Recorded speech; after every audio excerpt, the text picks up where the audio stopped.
Hello everybody, and this is Mike Kirby with another Made in the Shade Minute. And we're getting ready to make some shade here. This is Central Arkansas and it is hot. This is a brand new model 2700 from Inserol. Inserol's out of Colorado. Stainless steel chain here.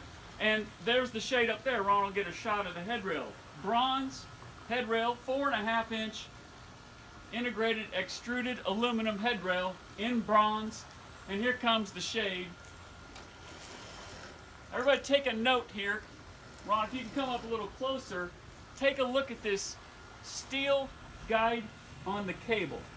It's a poly-coated stainless steel cable, stainless steel chain, and then here comes the shade. It's in Aurora 3% charcoal bronze.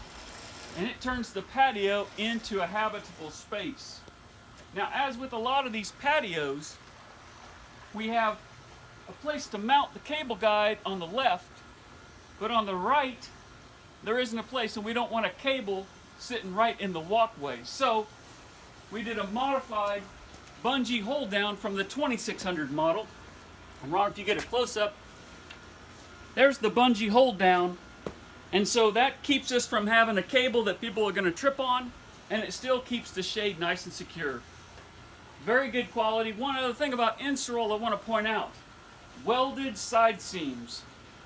That's welded at the factory, fused together, won't fray. That's an upgrade from Inserol. All these things come together to make a great shade. This is Mike Kirby with Made in the Shade Little Rock. www.madeintheshadellr.com. Thank you.